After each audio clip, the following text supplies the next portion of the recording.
Namaste all of you. My name is Dr. Ritu Singh Rajput, Faculty of Agriculture and Veterinary Science and Department of Food and Biotech from Jyoti Vidyapith Women's University. Today, we will discuss about the intracellular barriers of the gene delivery.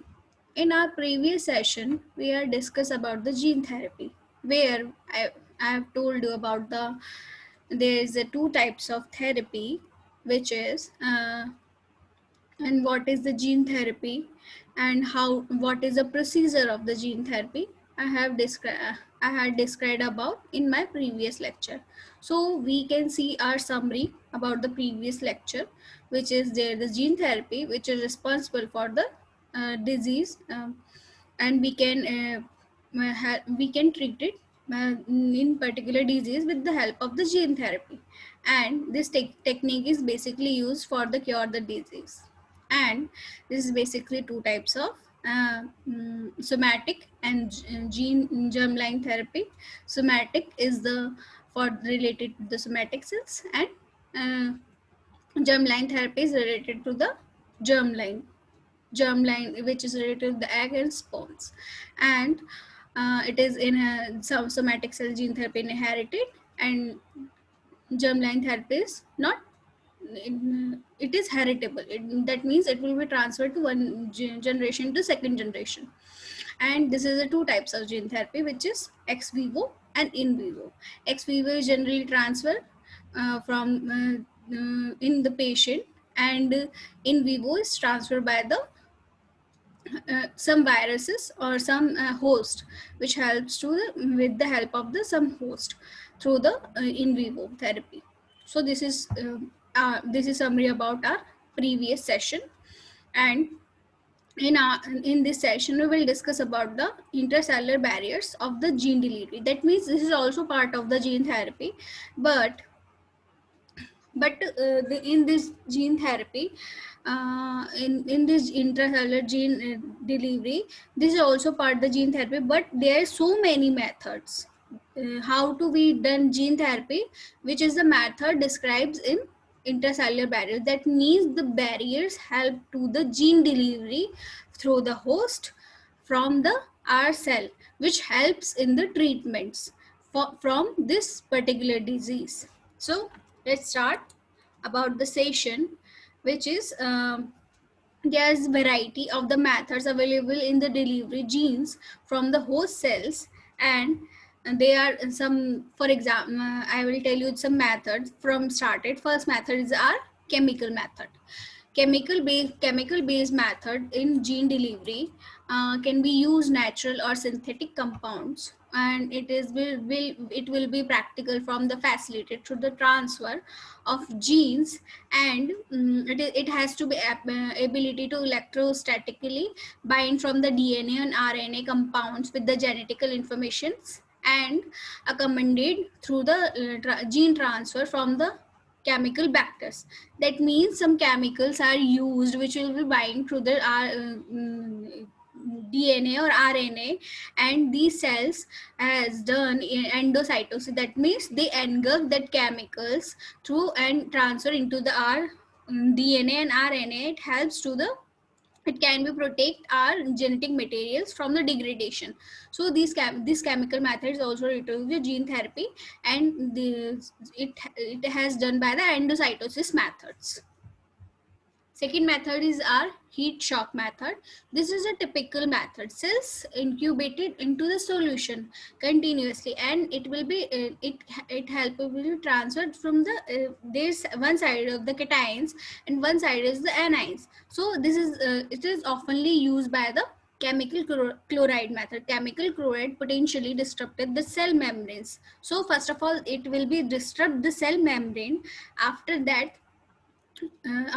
these chemicals introduced into the cell membranes with the heat shock methods. So DNA, these are chemicals, or whether it will be our DNA, which will be transferred from the heat shock method into the our host cells. So it will be repaired to the our cells. So through the heat shock method, our desired DNA or our therapeutic genes introduce our host cell with the cell wall or cell membranes. So this is all about the heat shock method.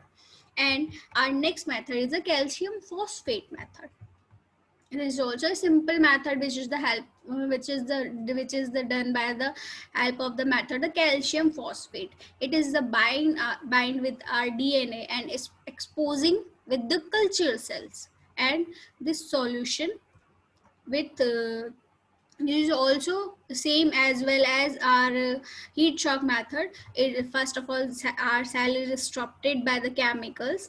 After that, our desired DNA or our therapeutic genes transfer into the integrated into the particular genome for the treatment.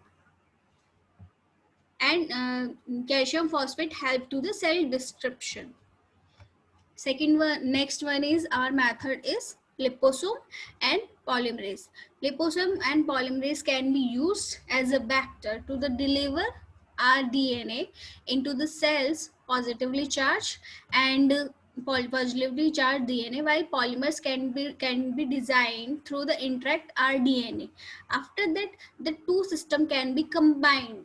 That means our one genes, one cations combined with the one anions. So these systems can also be combined by the polymers based non-viral vectors, and polymers interact by the our DNA from the polypexes.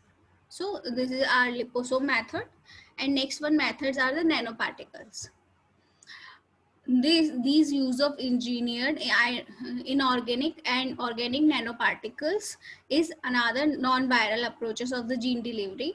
We can transfer into the nanoparticle with the host cell from the first of all we have to disturb the cells. After we have with the help of the nanoparticles we have transferred the therapeutic genes into the our host cells. Next method is electroporation. Electroporators can be used to make cell membranes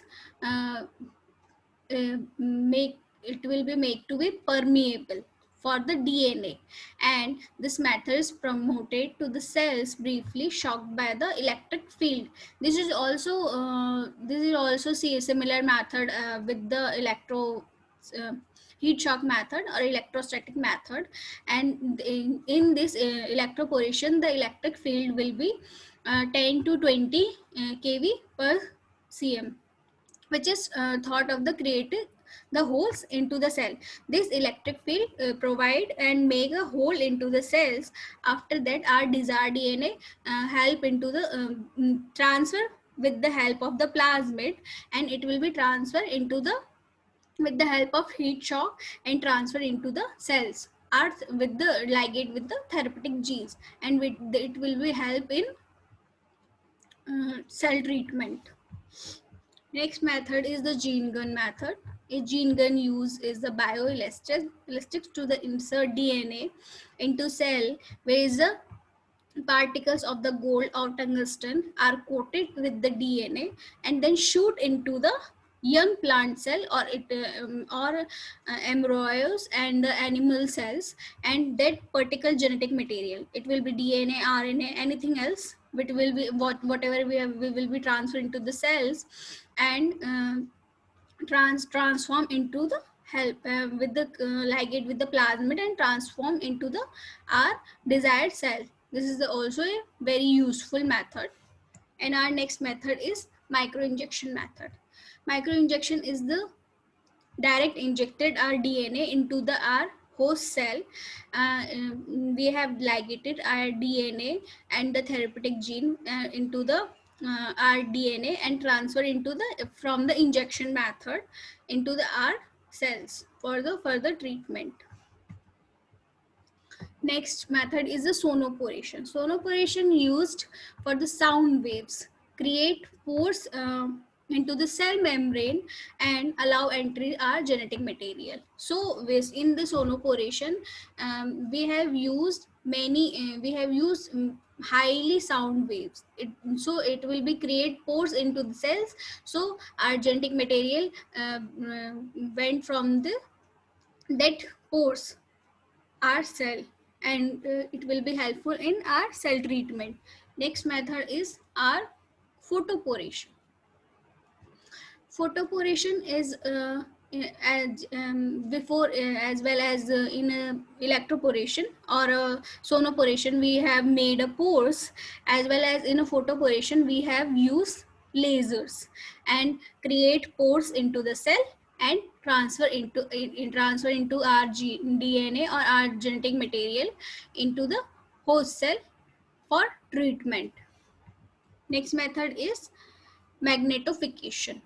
Magnetification uses magnetic particle complex and DNA and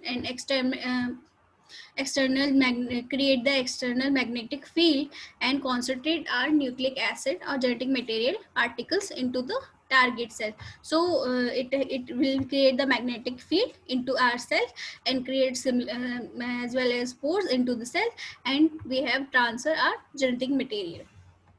Our next method is hydroporation. It will be create a capillary. It is based on the capillary method. So in hydrophobic capillary effect can be used for the manipulated cells. It create the permeability. So it create the pores and it creates the permeability for our genetic material. So it can be transferred easily into the our host cell with the therapeutic genes for the gene therapy method. Next method is the RNA-based viral vector, which is RNA-based viral vectors are developed because their ability to transcribe directly from the infectious RNA from and transcripts. RNA vectors are generally are very quickly expressed and into the our target cells, and since no processing it will be required. So they are they have very special capability to transform our DNA and express it has so many it has so effective expression into the gel into the cells, and this method is generally uses in the retroviral vectors. So for example, it will be retroviral methods, and it will be oncoretroviral, and it will be lentiviral method for the human virus. So this is called as a retrovirus method. The DNA based viral method are usually long lasting and possibility of the integrated, and it will be genome DNA based viral vectors and associated with the virus and simply transfer into the host cell for treatment. Next method is, though this is so they are all methods are related to our gene intercellular barriers for the gene delivery. There's I have told you about the chemical method, which is transfer the chemicals, which is helpful in electrostatically and the chemical with the help of the endocytosis method. Next one is the heat shock method. It is provide the heat shock and often this is used oftenly in heat shock method is the chemical chloride, which helps to create pores and transfer the with the shock and transfer our desired DNA. And after that I have told you about the calcium phosphate, which is simple method for the we have transferred the help of the it create the pores into the cell and transfer into the our DNA into the cells. Next I will told you about the liposome and polymer methods. After that I have described you the nanoparticle methods. After that I have told you about the electroporation, which is the most important part of the gene therapy. It is a widely used in our gene therapy method, and this is easy method for the transfer our ligated DNA into our host cells. And next one method is the gene gun method. Gene gun method is mostly used in also in a transgenic making a transgenic method, and it is also useful method. After that I have told you the micro injection method. It is generally used in embryonic cells. This is widely used in embryonic cells, and also this is using in transgenic animals. After that I have told you about the sonoporation. This is created by the sound waves After that, I have told you about the photoporation. It is in photoporation we are using the lasers for create the holes. After that, I have told you about the magnification, which is created the magnetic field. After that, I have told you about the hydroporation, which is related to the capillary method. After that, I have told you about the RNA virus matter, RNA based viral vectors, which is also called a retrovirus method. And after that, I have told you about the DNA based viral method. This is also important method. So basically there are 3 or 4 important methods are usually in a genetic gene delivery methods. In DNA based virus method, there are the 2 or 3 types of adenovirus matter, which is also only they are only derive the DNA from one with the help of the plasmid into the host cell with the ligated with the therapeutic genes. So this is all about the intracellular barriers of the genes. So this is all about the our DNA in DNA or transfer with the help of the gene therapy. So thank you. Next session we will discuss and I will tell you what is the important of for the your exam. First of all, you will know about the what is the intracellular barriers. What is the intercellular barriers, and how many types of methods are using in intracellular barriers, and what is the gene therapy, and how it will be effective, and you have to know about the microinjection method and gene gun method, electroporation method, and you have to know about the in brief retrovirus method and DNA based virus matter, which is related to the adenovirus, and they can only transfer DNA. And retroviruses also transfer only self RNA into the host cell. So this is about all our in this session. In next session, we will discuss about the next topics. Thank you so much.